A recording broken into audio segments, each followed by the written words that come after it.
Hola chica et bienvenue dans ce nouvel épisode de podcast de Toutes tes couleurs. Aujourd'hui, on va parler d'un sujet auquel la plupart des entrepreneurs sont confrontés, qui est Instagram, les réseaux sociaux. Et vis-à-vis de ça, le besoin d'être vu, la peur d'être vu. Et on va voir dans cet épisode de podcast comment lâcher ses peurs et se détacher des résultats. Tu l'auras compris, un sujet bien chargé, donc c'est parti. À mes débuts dans l'entrepreneuriat, j'étais très souvent dans l'action, à toujours faire. J'avais des to-do list, il fallait que je fasse ci pour avoir ces résultats-là, sans forcément faire attention à mon mindset, mes peurs, mes croyances vis-à-vis de la réussite, vis-à-vis des réseaux sociaux, de comment les choses devaient se passer ou pas dans mon business. Et tu l'auras souvent entendu, dans la réussite d'un projet, c'est 80% de mindset et 20% de stratégie. Ça ne veut pas dire qu'il faut rien faire, loin de là, mais ça veut dire que le mindset, tes croyances et tes peurs sont encore plus importants et dicteront en grande partie la réussite ou pas de ton business. La plupart de nos actions ou de notre inaction à certaines choses dans notre business sont largement dues à ton inconscient et toutes tes pensées. Vois un peu tes peurs et tes croyances comme un disque dur qui est en interne dans ton cerveau et qui est en train de rouler. Ce sont des choses en fait que tu n'as pas forcément conscience. Il va y avoir des peurs dont toi tu vas avoir conscience, mais la plupart du temps, il y a beaucoup de peurs ou de croyances que tu as qui sont en train de se jouer en interne dans ce disque dur et tu n'en as même pas conscience, mais qui sont en train d'impacter tes actions et d'impacter ton business sans même que tu t'en rendes compte. C'est notamment pour ça que je prends énormément de temps maintenant à faire du travail introspectif, toujours en passant à l'action, bien évidemment, mais je fais le travail introspectif pour pouvoir me rendre compte et poser de la conscience sur ce qui est en train de se jouer en interne chez moi et certaines choses que je n'ai même pas conscience. C'est vraiment là la première étape clé de la conscience, de poser de la conscience sur ce qui est en train de se jouer, sur tes peurs, sur ce que tu penses être vrai de ta communication, de ta posture, de ton offre, de l'argent qui vont venir dicter directement tes résultats. Et au plus tu vas venir creuser, au plus tu vas déterrer des choses dont tu n'avais même pas conscience. C'est notamment ce à quoi je vais t'aider dans cet épisode. En tant qu'entrepreneur, on est amené à être vu.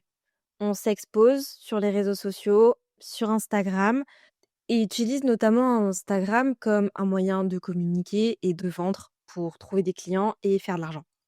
Et forcément, on va avoir tendance à mettre de la pression sur notre communication, sur Instagram, sur ses résultats, parce que c'est notre principal canal d'acquisition. Sauf que le problème que je me suis rendu compte en faisant ce journaling à ce sujet-là, c'est que j'avais tendance à mettre beaucoup d'attaches et d'attentes sur mes résultats. C'est-à-dire que mon réel faisait beaucoup de vues, j'étais hyper contente. Mon réel ne faisait pas le nombre de vues auquel je m'attendais. J'étais hyper déçue, j'étais dégoûtée, je me disais: «Putain, ça fait chier», pardon pour les gros mots. Je passe énormément de temps à faire ce réel pour pas avoir les résultats escomptés. Quand j'ai plein de commentaires sous un post, j'étais hyper contente. Mais à l'inverse, quand je poste une story de vente et que j'ai pas les résultats escomptés, que j'ai pas de réaction, que j'ai quasiment pas de vues sur mes réels ou pas de commentaires sous mes posts, j'étais en train de tout remettre en question et à me dire: «Mais pourquoi ça marche pas? J'y passe du temps, j'y mets de l'effort, mais j'ai pas les résultats à la hauteur de mes efforts. J'ai l'impression d'être invisible, personne me voit». Et ce «personne ne me voit» est hyper important et je suis sûre que tu as déjà vécu ça, tout ce que je suis en train de te partager là et que tu as déjà eu l'impression justement d'être invisible, notamment sur les réseaux sociaux. Je me suis rendu compte que j'avais ce besoin d'être vue, d'être validée et d'être rassurée par des choses extérieures comme un nombre de vues, un nombre de likes, un nombre de commentaires, des abonnés qui augmentent pour pouvoir me rassurer que ça marche, ça fonctionne, que c'était un indicateur de ma réussite ou pas. Et en creusant un peu plus, derrière ce besoin de résultats, je me suis rendu compte que j'avais surtout le besoin d'être vue et le besoin d'être validée. Donc je te partage l'exercice que j'ai fait et que je te recommande vivement de faire vis-à-vis d'une peur que tu peux avoir aujourd'hui, de toi ou vis-à-vis de ton business. Va jusqu'au bout de la peur. Et dans mon cas, ce que j'ai fait, je me suis posé la question et j'ai écrit des pages et des pages. OK, aujourd'hui, j'ai besoin d'être vue, j'ai peur si je suis pas vue. Qu'est-ce qui se passe si je suis pas vue? La clé derrière tout ça, c'est d'aller creuser derrière cette peur et d'aller jusqu'au bout de la peur. OK, tu as peur de pas être vue, tu as peur de pas avoir de résultats. Qu'est-ce qui se passe concrètement si tu pas vue sur les réseaux sociaux? Qu'est-ce qu'il se passe concrètement si tu fais 0 vue, si tu as 0 like, si tu n'as aucune réponse à tes offres ou à tes stories de vente? Donc j'ai creusé. Et ce qu'il y avait derrière, ça faisait pas plaisir à voir, ça faisait pas plaisir à écrire. Il y a tout un tas de choses qui sont remontées. Aujourd'hui, si je suis pas vue, je vais me sentir invisible. Je vais avoir l'impression de faire tout ça pour rien. Je vais me sentir impuissante. Je vais continuer à partager ce que j'ai dans le cœur sur les réseaux sociaux sans avoir forcément de retour. Je vais avoir l'impression de crier pour avoir de l'attention sans qu'on m'entende. Je vais avoir l'impression de crier pour de la reconnaissance, pour qu'on me voie, pour qu'on me reconnaisse. Et quand tu fais cet exercice, forcément ça fait pas plaisir, mais c'est hyper libérateur. En écrivant tout ça, j'ai vu un énorme parallèle avec ma vie et sur des schémas ou des choses qui se sont passées dans ma vie par le passé. Durant mon enfance, j'ai toujours été l'élève parfaite, la fille gentille qui a des bonnes notes, qui fait tout pour réussir, qui fait tout pour être bien vue par ses parents, par sa famille, par ses profs. Et je faisais notamment ça pour me sentir aimée, pour me sentir vue et pour me sentir comprise et surtout pour ne pas qu'on m'abandonne. Il y a un gros sujet dans ma vie qui est le sentiment d'abandon et la peur de l'abandon, de par le fait que mes parents soient divorcés, de par le fait que j'ai toujours une relation très compliquée, très conflictuelle avec ma mère. Et j'ai toujours eu cette peur qu'on m'abandonne par mes parents, par ma famille. Puis, forcément, après, ça a touché mes relations amoureuses. C'est notamment une chose sur laquelle j'ai travaillé, mais dans mes premières relations amoureuses, j'avais un gros souci de dépendance affective parce que j'avais cette peur constante qu'on m'abandonne. Vas-y, c'est déjà le 4e épisode, je suis déjà en train de partager toute ma vie. Il y a rien qui va. Et donc pourquoi je te partage ça? C'est que même si, par le passé, j'ai tout fait pour être vue, j'ai tout fait pour être aimée, j'ai coché entre guillemets «toutes les cases» qu'il fallait, ça a rien changé. Les personnes qui ont eu envie de me quitter, elles m'ont quittée. Les personnes qui ont envie de m'abandonner, je sais pas si ça se dit, mais les personnes, elles m'ont abandonnée, elles m'ont laissée. Quoi que je fasse, ça n'a rien changé. Donc en creusant encore plus loin, j'ai réalisé que si je suis pas vue aujourd'hui, je suis toute seule. Personne me voit, je suis toute seule.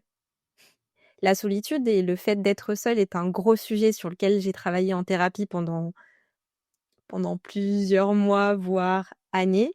Ça a été un gros sujet, le fait, d'apprendre à être seule, d'apprendre à arrêter, surtout dans mes relations, de chercher la validation extérieure, d'apprendre à m'aimer, d'apprendre à me valider, d'apprendre à me voir et surtout de prendre confiance en moi et de prendre confiance en mes capacités. Donc ce besoin d'être vue sur les réseaux sociaux, d'être validée, c'est un sujet que dans ma vie, j'ai déjà travaillé. Et je me suis dit: «Mais j'ai déjà surmonté ça». J'ai déjà appris à être seule, j'ai déjà appris à m'aimer et à me voir et à être bien toute seule en ma propre compagnie. Dans ma vie personnelle, j'ai lâché ce besoin d'être validée, j'ai lâché ce besoin forcément d'être vue et j'ai appris à me voir en premier. C'est un parallèle dont on parle souvent, le fait de comparer ton business à une relation amoureuse, mais c'est exactement la même chose. Aujourd'hui, si dans ton business, tu as besoin de tes clientes, tu as besoin qu'on te voie, tu as besoin de validation, c'est hyper repoussant. Comme dans une relation amoureuse, si tu es avec un partenaire, si tu es avec quelqu'un et tu as besoin de lui pour avoir confiance en toi. Tu as besoin de lui pour qu'il te valide. Tu as besoin de lui pour te sentir aimée, avant même toi de t'aimer toute seule et avant de toi-même te valider toute seule. Ta relation avec ton business, c'est comme une relation amoureuse. Et dans ton business, avant même de chercher à être vue, commence déjà par te voir toi, avoir confiance en toi et confiance en le fait que toi, tu seras vu si déjà toi, tu as confiance en toi. Et c'est exactement comme ça que tu seras vu.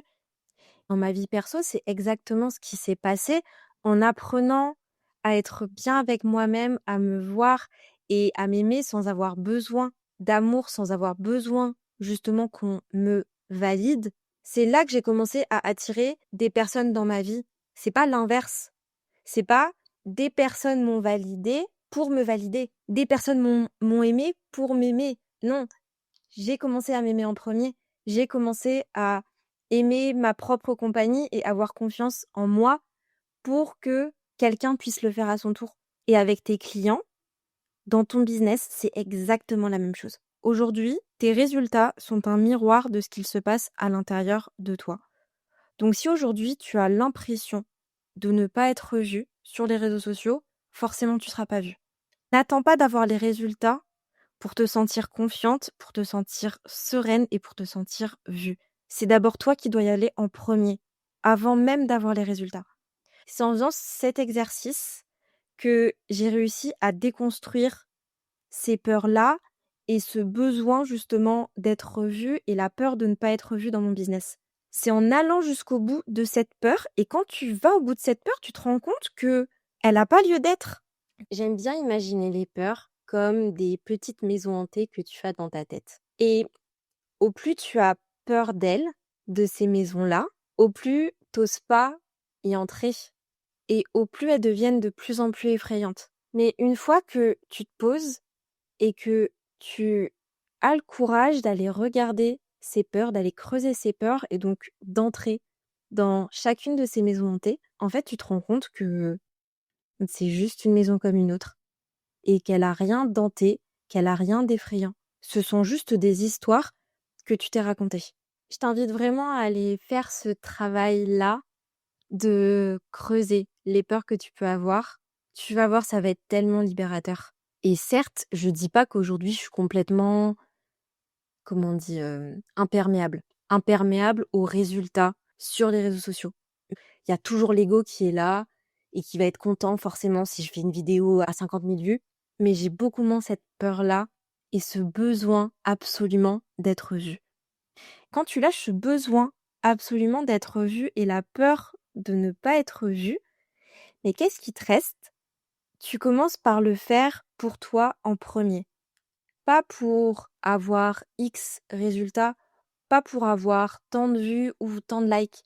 Tu le fais juste pour toi, plus à cause de tes peurs ou plus à cause de ton ego, mais juste depuis un espace du cœur, parce que tu as profondément envie d'aider tes clientes, de leur apporter ton aide, de partager depuis ton cœur et pas depuis un besoin d'être vue. Au final, je me suis rendu compte en faisant cet exercice que tout ce que j'ai vécu dans le passé, dans ma vie, me sert aujourd'hui dans mon business. Toutes les peurs par le passé que j'ai affrontées, que j'ai déconstruites, sont aujourd'hui des forces que j'utilise dans mon business. Ton business, c'est une extension de toi.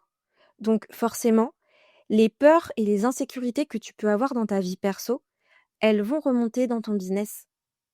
Les peurs de ton enfant intérieur, elles vont aussi remonter dans ton business.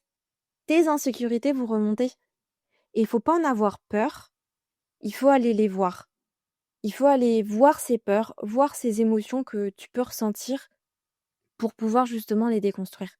Parce que si tu les gardes enfouies, c'est comme avec l'exemple du disque dur, elles vont continuer à driver tes actions et tes résultats dans ton business.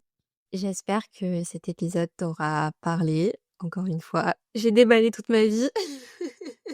Si ça continue comme ça, tu vas finir par tout savoir sur moi. C'était important d'en parler parce que je trouve qu'on n'en parle pas assez dans l'entrepreneuriat. Et je t'invite tellement à faire l'exercice que je t'ai partagé. Et n'hésite pas à me partager tes pépites et tes déclics en m'envoyant un message en DM sur Instagram. Ça me fera hyper plaisir d'en discuter avec toi. Et on se voit jeudi prochain à 8h pour un nouvel épisode. Bye.